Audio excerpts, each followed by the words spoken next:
Good evening, everyone. It's Manchester United versus Arsenal at the Emirates, and this team is on your screen right about now. A tough test for Ruben Amorim. A lot of decisions which I'm questioning, but likewise, Arsenal's team as well isn't the team that I thought it would be. So, lads, I will read the team out for you, and then you can kind of go wherever you want with it because there's quite a few changes. So, Onana starts in net, which everyone expected. We go into the back three. Mazraoui, De Ligt, and Harry Maguire starting that back three. And then your wing backs, Adalo at right wing back, Malacia at left wing back. The two midfielder partnership is Ugarte and Bruno Fernandes. And then your front three is Mason Mount, Alejandro Garnacho, and Rasmus Højlund. So, I mean, I don't know where I want to go with this. Let's just start with Maguire first, Civir. We was discussing, was it you on the preview, I think, potentially? Or, I don't know. No, it wasn't great. But we might have been discussing it in the chat or something. The Maguire being in one of those channels, I don't know if he's going to be the central centre-back or if De Ligt's going to be on one of the sides. But it doesn't fill you with confidence, that does it, at all? No, it doesn't. I think he'll be central. And I think it'll be De Ligt on the right and Mazraoui on the left, actually. Yeah. Because I think that's what's going to happen. But as far as Arsenal are really good with set pieces. Yeah. So having Maguire and De Ligt gives me a little bit of confidence in terms of blocking, headers and stuff like that, winning the headers, that kind of stuff. So from that angle, I can kind of see it. And if he's playing central, then it's not too bad, to be fair. But then when it comes to pacing behind, I know those defenders. I mean, I don't know who he's going to be marking, but he'll have to be marking this player go really tight to them. And he could get easily spun. That's the thing. So I don't know. To be fair, the lineup doesn't really fill me with confidence. I'm happy with the midfield of Ugarte and Bruno. That I'm happy with. Yeah. But everything else is kind of not happy. No, I get it. Obviously, another kind of risky decision, Dan. You've got Malacia starting at wing back. I mean, he played was it Bordeaux he started against for 45 minutes? And even then he looked like he was blowing a bit, like he was a bit leggy. So on that left-hand side, doubling up against Saka or Ødegaard, that's a massive risk, isn't it? And also to back up, behind Malacia, there will be Maguire covering up that area, most probably. But so that's kind of scary because your defense is facing the pace of Saka, Havertz, and Martinelli. I mean, all together. So it's kind of a nightmare for any of the defense. With Maguire, the only thing is with the pace, because when you are playing with a back three, then you want your defenders to be having a high pace, and that's where, even though we had struggled because of the injury, but Maguire pace kind of getting to be a biggest concern here. With Malacia, I think, with less experience, in the playing terms, when you see after a long time he has been only playing the professional game only for minutes, and then again you play against a team who is kind of a very good in form and scoring a lot of goals. So that's kind of a bit of a risky one because I think we had other options to play around with the defense, but it's kind of a gamble. It's like if the lineups when I see this, I feel like the lineup seems to be like we are playing some kind of a cup games or something. So it's not that strong, I feel, to be honest, all over. And as Civir mentioned, that Bruno in the midfield, that he is not disciplined, but you need someone who is more disciplined in that position. So you see Bruno will be running around like a headless chicken. So then you will see Ugarte being left alone. So it's going to be a kind of nightmare for us. Yeah, I don't think so. I think he's played that age really well. The few times he's played in that position, he's been a little bit more disciplined in terms of his positioning. I think it's a good idea. If you're going to be, especially if you want to create from the middle, right? If we're going to be looking out for those runs from our attackers, you need someone who can ping those passes. And you have Bruno, you have Eriksen, those two, you can count on them to do that. So I kind of get that, the inclusion. But go on. No, go. Sorry, I thought you'd finished. Go on. Yeah, I was just saying, but if he can stay disciplined in that age, it'll be perfect. This kind of sticks to me as because Amorim hasn't had a pre-season.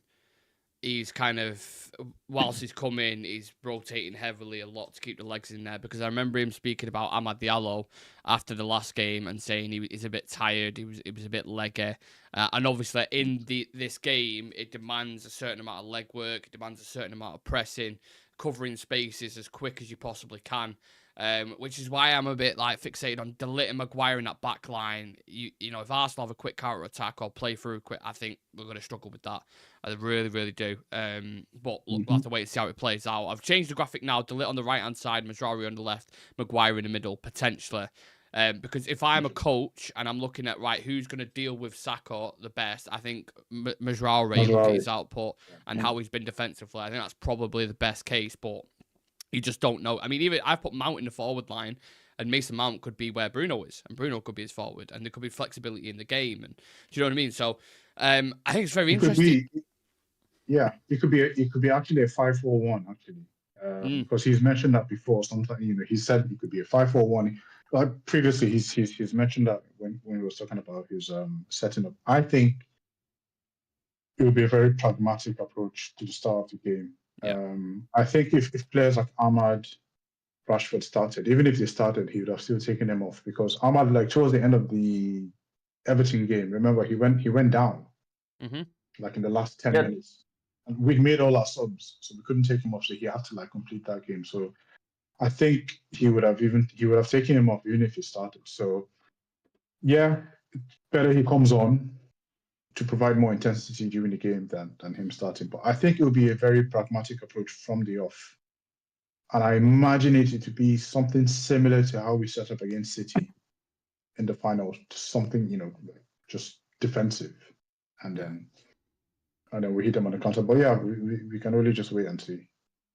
And I was surprised, like in the last game, why Ahmad played the whole 90 minutes, because the game was already done at 64 minutes, and you know that when you are playing kind of for this back four and your wing backs, I mean, they needs to be taken off when you are winning the game, and their stamina has to be controlled, because they will be doing a lot more running around to and fro. So that's why you need your players. I mean, and Ahmad is one of the best players at this moment for the team, and you need him mostly for every game. So that's why you need to control his game time as well. So I think that was the last game was too much for him. I mean, when you know that the game is already done.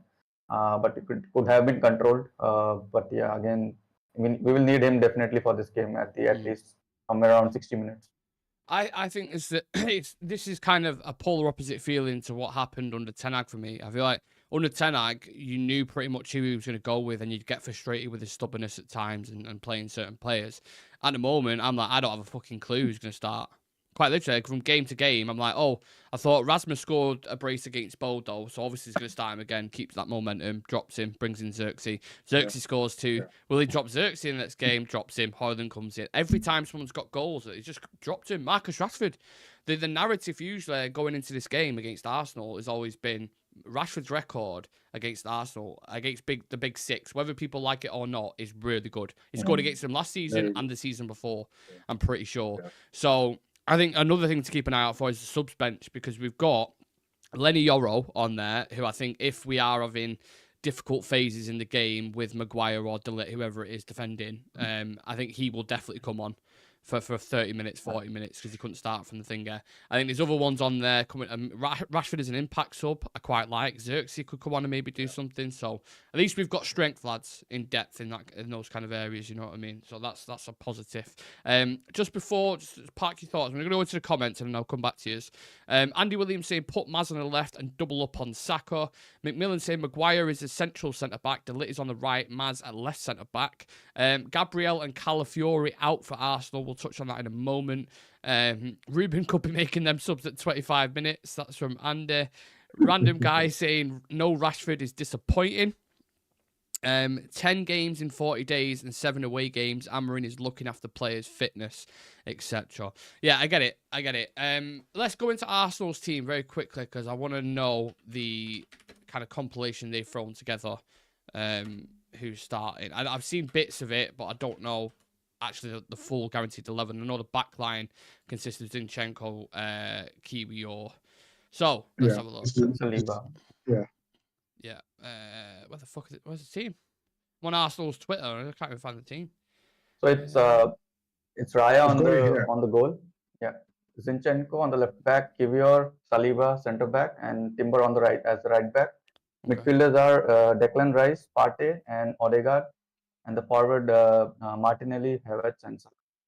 Yeah, quite a powerful midfield, that, innit? Partey, Rice, Odegaard. I think that's where the key battle is really going to be. I think you'll see Mount dropping in a lot to fill that kind of void and those holes, and I think you'll see Højlund and Garnacho. But that's got to give you some confidence, lads, hasn't it? Gabriel being out, Zinchenko coming in, who's not been great for him. Is that balance the scales anymore for you two? A little bit. I think more so Gabriel, because I always felt I would have loved. I know this is wishing too much, but I would have loved to see Højlund and Xerxes start, because I always felt like Højlund would drown with Saliba and Gabriel. Well, he's not playing, thankfully. Gabriel isn't playing. So I don't know how Kiwa is going to do, but then Højlund usually drowns when he's playing. Like he would need someone like Xerxes to sort of draw players in, and then he can play on the shoulder, because he's more dangerous when he plays on the shoulder than being the target man to receive the ball in and then lay it off. But yeah, I mean, losing them, yeah, that's cool. But then the midfield and the attack, like, that is just like, I think that would just be a little bit too much for us, especially seeing as our midfielders usually get outnumbered in this system when we play. If you have Bruno, you have Ugarte in there. Defensively, it's not reassuring. They can easily get pressed. We probably need Mounts to drop in. We'll probably need some of the wing-backs to drop in and help in the midfield as well, because we usually get outnumbered. So it's really hard for me to actually see how this turns out good for us, to be honest. Like, I'm not confident at all. I think right now, and I'll take a 1-0 Arsenal loss, like a really? quiet, humble 1-0.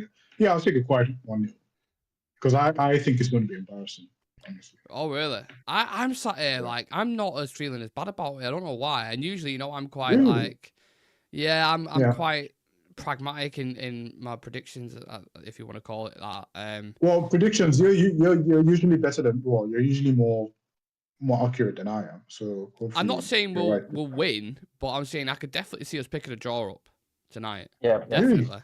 Yeah, because I think about Dan, when you watch, I don't know if you watched the City and Sporting game, but I feel like it'll play out like that a bit, and we are going to need luck to kind of ride out at times, and the goalkeeper, especially Onana's, going to have a really good game.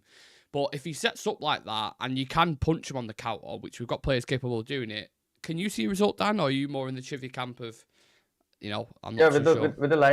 With the lineup, I can also sense like the game could be kind of a counter-attacking play from our side, because with Mount and Bruno Fernandes mostly helping out in the defense in the midfield area, then that will left, and with the creativity they have of playing high balls and playing early crosses, I think Højlund and Garnacho will be key in making those runs around. So I think this game it's kind of maybe the more of the possession will be with Arsenal, but with the slight chances of us doing the counter attacking, I think that's going to be the whole kind of the motto of this whole game, like just to pull the chance and just play the counter attack whenever you get the chance, because most of the time I think the game will be kind of in our own half.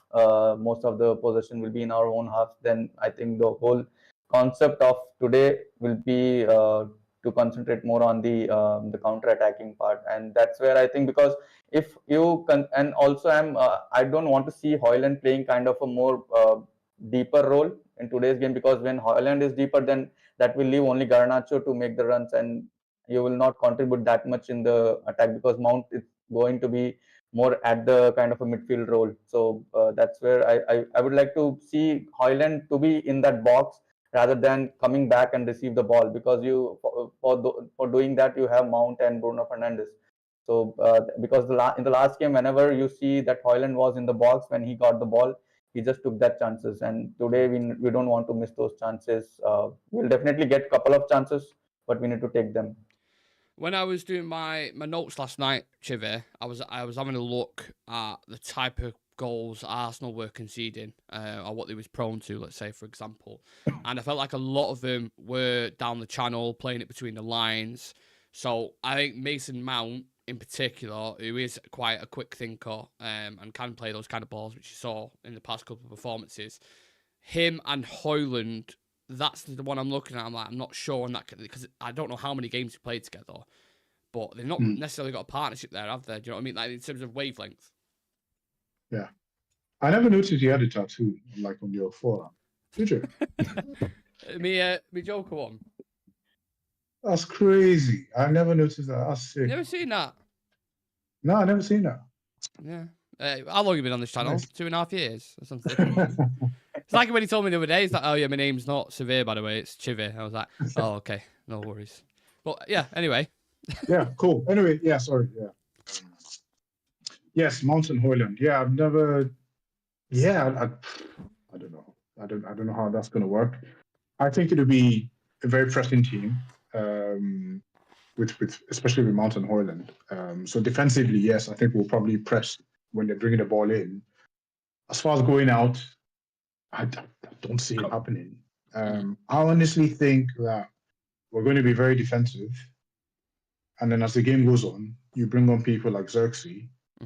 And if you have Xerxes and Højlund there, there'll be a handful. I mean, these are 2 6'3", 6'4" strikers to suck defenders in, pause, and then allow runners in behind. Yeah, and then allow runners in behind. Out of the front three, I think Mount is the only one with a little bit of like more calmness in terms of on the ball decisions. I don't trust Garnacho or Højlund to make really good decisions. I'm really, really interested to see what this is going to turn out to be, because just like you said, Nick, earlier on, a lot of Man United fans are like scratching their heads right now, like wondering what's going on. Because like with Ten Hag, you kind of knew, like, everybody knew, like who he was going to play. The pundits knew, opposition knew, everybody knew. But with this guy, like we don't know what's going on. We know how they're going to line up. We don't know what kind of roles they're going to fill during the game. So it's exciting, but it's nervy as fuck. You know. Yeah. The only glimmer of hope I have with them two, with Højlund and Mount, like we said, was if we get those triangles going, like how Mount fed it to Ugarte and Ugarte fed it to Højlund, yeah, I can kind of see that. But just them two together, who knows? But then we only just see the games. We don't know what happens in training, so we don't. Dan, have you at any chance managed to let top 4 creep into your mind at all? Now we're in the top half of the table. This guy is talking about top 4. But we are not too far. Only 4 points. 4 points. 2 points behind Arsenal if we beat Arsenal. Yeah. 2 3. points. Is it 2 or 3? It's 2, I think. Let me have a look. I'll fact check that. But I yeah, think Dan, Arsenal 24 and how 18. the question was basically that I was asking was how carried away are you getting with United start so far? Are you very kind of level-headed in your approach with how Amarin's doing? Yeah, after the last game, I think I just sensed that by January we'll be in the top 4.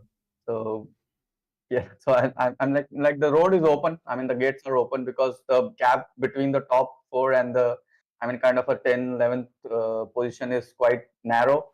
So if you continuously win 3 to 4 games, then definitely you have a chance to get into the top 4. So it's all about the consistency.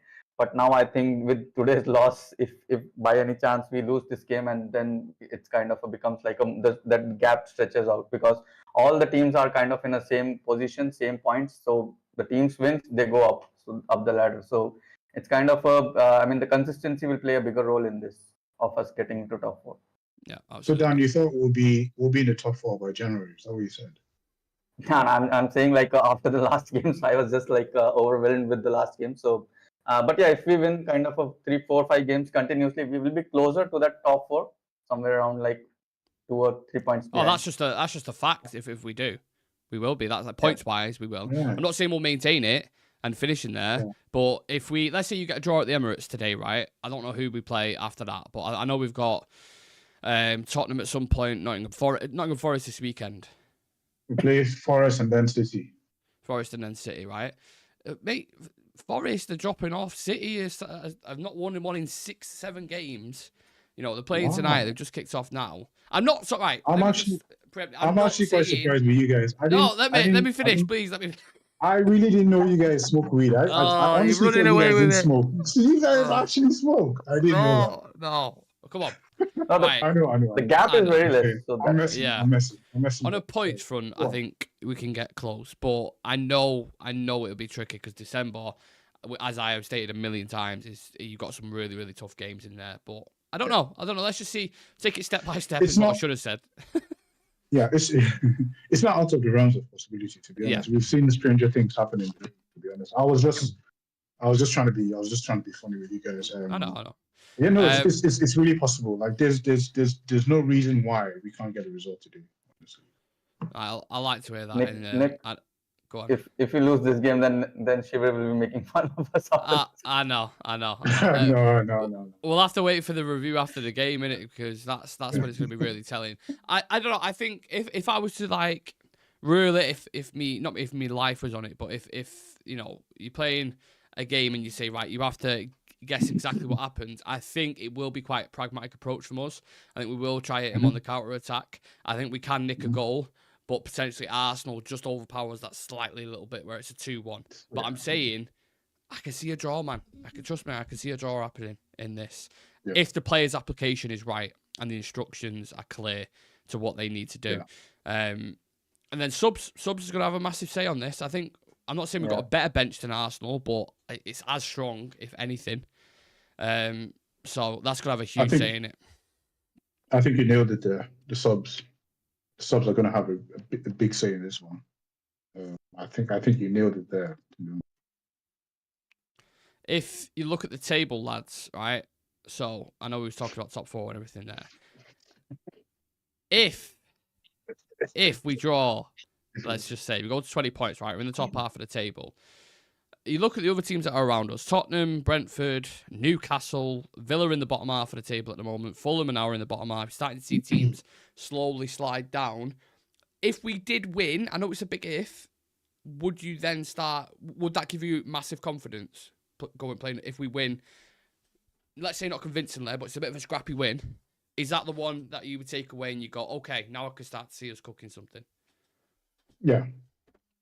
Absolutely, because there's no bigger test than us. I mean, it's Arsenal, Liverpool, and City, maybe. But right now, like this is as big as a test as we can get to gauge where we're at in the process. And I think the outcome of this game will be able to give us a clear indication of where we can see ourselves going forward.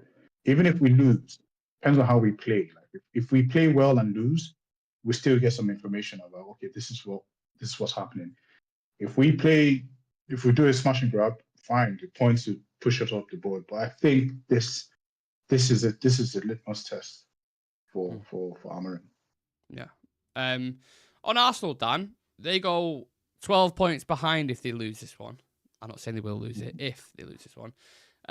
So still pressure on them in terms of the title race because they're currently 9 points behind. So I know there's huge pressure on us because it's kind of untested waters, Dortmund a little bit. But if you look at them, their last 5 games, I know they beat Forest and West Ham, but they drew to Chelsea, lost to Newcastle, drew to Liverpool. So a little bit mixed in that sense. Do you feel they'll be nervous about it, or do you think they'll be confident? Yeah, definitely. I think they are kind of they are under pressure more than us because they have to show because they are just slipping off the top 4. I mean, kind of a top 2. Which they seem, I mean, they believe that is kind of their, whatever they are playing is, I mean, every season they are improving, but it's going totally opposite from the last 2 seasons. Like, though they are playing well, they are getting results, but it's not working out. I mean, they are losing at some point in every season, they are losing the consistency, and that's what is happening now with them as well. So they have a point to prove and kind of a more in a pressured area than us, because with Amorim, we are maybe like we have already kind of adjusted to a point like, okay, this manager is new and we are, I mean, okay with getting somewhere around top 4 or realistically top 4 or somewhere around Europa League position. But with Arsenal, I think the pressure is more on them. But whenever the game is between Manchester United and Arsenal, it's totally kind of it's not concentrated on the table. It's kind of a rivalry, whether it's kind of a Arsenal are at the top of the table or at the bottom of the table. Whenever it is Arsenal versus United, it's kind of every game is a new game and a different game, and it's kind of win or nothing. So it's kind of that kind of a case. But yeah, the pressure is more on Arsenal to prove themselves and to maintain that position, because already that gap is becoming huge between the first position and third position. So that can, I mean, if they drop points, then I think the third position also is wide open for the teams like who are in fifth and sixth spot. Who do you think is more likely to close the gap, Civir, on Liverpool, Arsenal, or City?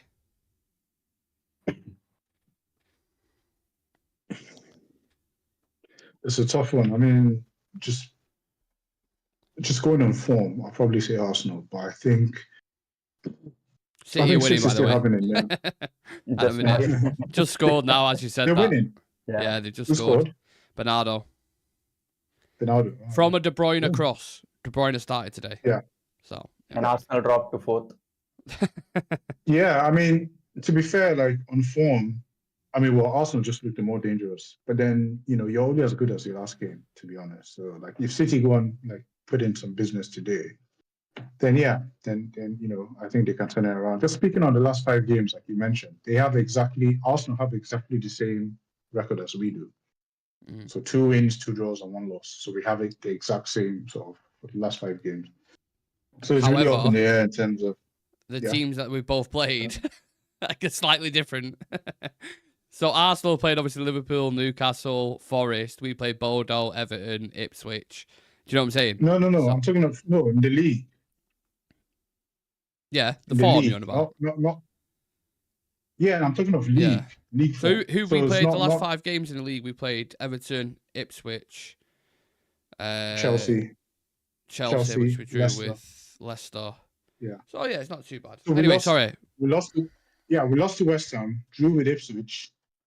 No, lost to West Ham, drew with Chelsea, beat Leicester, beat Everton, and it's 2 wins, 2 draws. I counted it today. 2 wins, 2 draws, one loss. We'll get there eventually. We'll get there. Well, yeah, but to answer your question, I'll probably just say Arsenal for now. But, it could change. Okay. As football, you don't like making predictions to each other. He's not one for predictions. He hates them. Right, I'm going to dive into a couple of quotes as Ruben Amorim's. There's a few that's come out. It says, everybody sees this as a great test. I don't see it that way. It's just one more game. Arsenal is a very strong team, very physical, and Ugarte and Fernandes can run. And we have to rotate the team. It is impossible to play with the same team every game. Ten Hag must be listening to that interview and be like, oh, no way. Wow. It must be like, oh, you can't actually rest players and wow, that's crazy. Because he used to do the opposite, didn't he? He used to just like forcefully play the same guys. Like it would just look knackered on the pitch, and after the game he'd go, oh, could have you done with a bit of rotation, or could you brought this guy in? And he'd go, it's clear these are the standards. So you're like, okay, I love about Amorim is that he just kills the expectations. So you see, like when we are like with the hype, like it's Arsenal versus Manchester United game, and then he comes in and just says just in another game. Bruno got asked about having never won at the Emirates. Says, I don't know that stat. I don't remember losing many games. It's interesting. On being the captain, he said responsibility is always there when you play for Man United. The attention is always at the club, but I am aware of that. I try my best to help everyone who is involved with the club, and I'm going to do it again with the new boys as well. Is he better in that central midfield role or better as one of the 10s, do you think? Anyone? Me? Was that for me? Anyone? Yeah, I think I like him in that role. I like him as one of the 8s. I actually always thought he'd play the 10s, but then ever since they played him in that 8 role, he's been a lot more disciplined, and we can create more from a deeper position. And I think he'll do well. I think he has the legs to fulfill that position.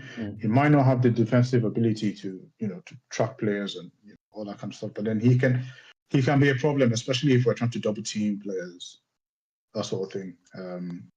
But yeah, it's a good role, because what that also does is that it frees up the 10 spots for attacking players as well.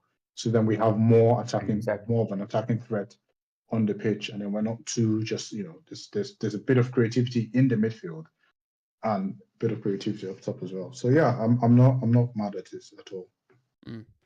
If we was to go through this team now, Dan, that's put out there, who, if everyone was fit and available, who would you swap in that team? I mean, you mean with the current team which is playing today? Yeah, and so on the the bench? starting team today, and let's just say if everyone was fit and available, you know what, take Shaw out of it because even he's not in that category. Minus Shaw, everyone else is fit and available. Who goes where for you? I think Euro starts, and Ahmad also. And So apart where does from Mazraoui that, go then? If you start Euro in the right centre back, where do you put Mazraoui?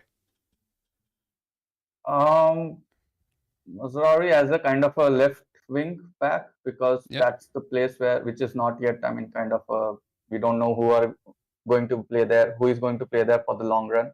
So that's the place which is open, and we need kind of a Mazraoui who can take that responsibility quite well. And with I think the back three which I would like to see is Delict, Martinez, and Euro. So that's the back three I would like to see. With Ahmed, he is looking amazing on the right side.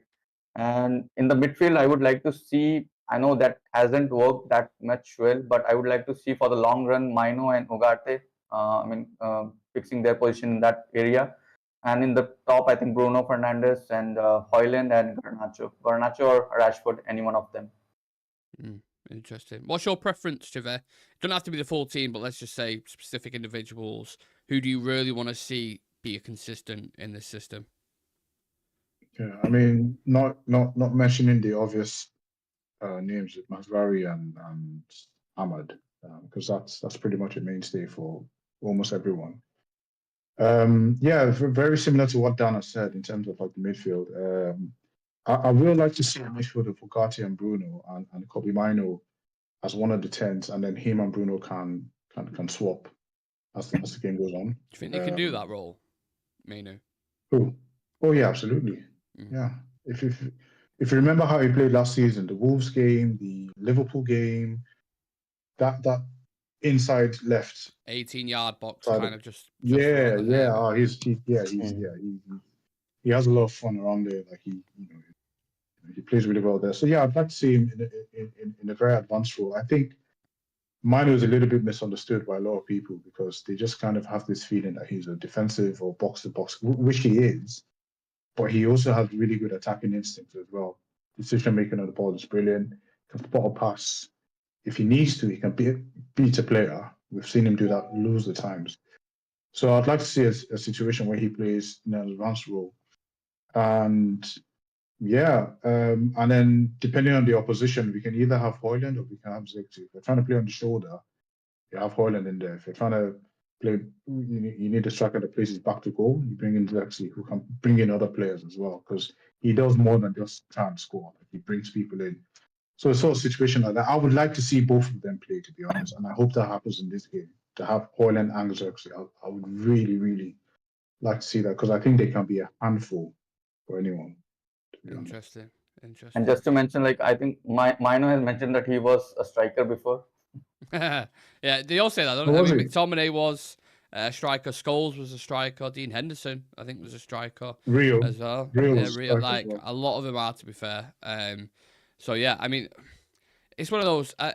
One thing I like about this system, at least, is the fact that you've got actually a lot of options in those areas. In each position that you go through, you know, there's probably 3 variations you can have up top. We've seen obviously Marcus play there, Højlund, Zirkzee. In the 2 10s, you could have Mount, Mainoo, Garnacho. Ahmad could push up into one of there. Bruno can play there. Yeah. And then even the wing-backs, Mazraoui, Malacia, we've seen Ahmad, Dalot, like all these. So there's rotation in a lot of areas. And I think it does suit the squad, but they just need time to really get it right and really get used to it. Yeah. And I think the difference here is, because when we played it back 3 on the Van Gaal, but the difference here is I think the players actually sound like they're up for it. Like they sound to be excited about. They appear to be excited about playing in this formation, as opposed to when they played with Van Gaal. Most of the news we're hearing coming out from the dressing room. They found it boring. They've sit in those lectures for half an hour, 45 minutes, just watching videos. And I remember Amrin saying that he can't play a video for more than 12 minutes because he knows his players will zone out. So it's like they enjoy this. Yeah, he said that. So I think the players enjoy the system, and they're actually quite eager to play in it. So, which is a plus because that's what you want to hear from. I mean, I don't remember hearing this from the the Mourinho days or Ten Hag's days or anything. Do you think Mourinho and Van Gaal were a bit dinosaur in that approach then? Possibly because they are kind of like from the old school sort of. Yep. And I think with Van Gaal, for him, it was just process. Philosophy, just like how similar to what Ten Hag was. And there was very little room for expression. And I think this system allows for both. It allows you to be pragmatic, but then it also allows you freedom as well. So it's one of those ones. But I think the key here is that the players enjoy it. They enjoy the system, or at least they sound like they enjoy it, and that's key. Yeah, agreed. I'm just looking at the other scores ongoing at the minute. It's crazy. I mean, 20 minutes in, Chelsea beating Southampton 2-1. Everton are beating Wolves 2-0. Everton haven't scored in the whole month of November, and they've scored 2 in this game. City beating Forest, then Newcastle Liverpool still 0-0. So it's all to play for at the minute. A lot of stuff ongoing. But let's end with a final prediction. I'm not going to call it prediction because I call it a betting slip now. So if you're making your own betting slip, things to happen in this game, goal scorers, what score it's going to be, etc. I'm not encouraging betting, but I'm just saying. Dan, give us your betting slip for this game. You mean the score prediction? So the score prediction, and then let's say someone to get a yellow card or someone to score, or you know what I'm saying. I think it's going to end in a draw, maybe 1-1 draw, because I was saying 2-2, but then 2-2. I don't think that there are a lot of goals in this, at least from our side. I'm not being negative, but I feel like we are not going to score not many goals. And I think there is one controversial penalty in here. Oh, a VAR. Big VAR. For us or for Arsenal, you're about? I think it's always against us. So I think true. Against us. Yeah. Good point. Chivi, I know you're not a man of predictions, but what does your gut tell you at the minute? Let's go into this game. My gut told me 2-0 to Arsenal. And for some bizarre reason, I had Marino on the score sheet. Marino? Is he even starting Marino? No. No. So maybe he'll come off the bench and get one. Hopefully not. Yeah. But yeah, okay. Yeah, hopefully not. Because I mean if I place the bet, yes, but then I haven't, so hopefully not. Yeah. So yeah, 2-0, 2-0. I think it'll be 2-0 Arsenal. I think. Hopefully not. Okay. And can I just get clarification that if United do lose this game and it's a little bit embarrassing, you're not going to come and do the review, are you? I'll be here, man. You'll be here, will you? Yeah, therapy, man. It's therapy. Yeah, I'll be here. Like, usually I get nervous before the games, and then just before the game starts, I kind of just... I'll be here. Okay. And I will give my my betting slip. I'll go... This is interesting. I'm trying to think where the goal's going to come from. I think Mount or Højlund, one of those two. Mount assisting Højlund on a counter-attack, and then I think Saka will score for Arsenal. I've just seen Saka say, actually, United's the game that I look forward to the most, and with the form that he's in, I'm like, fuck's sake, man. He's unstoppable at the moment. He's unplayable, isn't it? Saka up against Malacia. Yeah, if you're going to put a yellow card on Malacia. Yeah, either Maz or Malacia would say getting a yellow card in this, for sure. Right. Let's leave it at that. I appreciate all the predictions in the chat. All you guys who have contributed, putting your predictions in. Some people saying a draw, some people saying a win. People up and down everywhere. I get it. I completely understand it. Chivy, you embarrass us United fans with your negativity. He's not being negative. He's just being realistic. That's a bit harsh because of being negativity. It's not. It's realistic. He's actually saving us from when we do get hurt. And he's like, he's one of those you go back to, and he's like, I told you. I said, you need, calm down. It's He's No, just He's rolling there to bring down. the levels. I actually like the fact that everyone's positive. It's making me kind of think like maybe I'm overthinking this. I might be just Wait till after the game, Jimmy, because if we get smashed 4-0, then you might be like, yeah, he was probably right, bro. It just sets the expectations back slightly, doesn't it, I suppose? He just keeps us grounded. Yes, that's the right word. Grounded. I think I would use that. Let's hope the players stay grounded, and let's hope we get a result, guys, because it's a tough test. The Emirates away in Europe is one of the toughest tests. I mean, they just beat Sporting recently 5-1. They scored 5 against West Ham, 10 goals in the past couple of games. You know what happened? You know what actually fucked me up today was I went to watch the highlights of the Arsenal game against Sporting. I watched them last night as well. Fucking hell. I was like, we're playing a similar system. I was like, Jesus Christ. Yeah, they're cooking. So, fingers crossed, lads. We all go into it together, and we'll all do the review together. So, come and join us after the game, as always, as we break it down. Therapy, as Civir rightfully called it. Thank you to Dan and Civir for coming on and taking time out of the day. Enjoy the game, lads. Obviously, it's late for you, Dan, so hopefully it's not a hurtful one, because the last thing you want to do is 3 a.m. with bags under your eyes, watching absolute slapping. So, fingers crossed for you, brother. And yeah, cheers for watching, guys. We'll see you in the next one. Let's get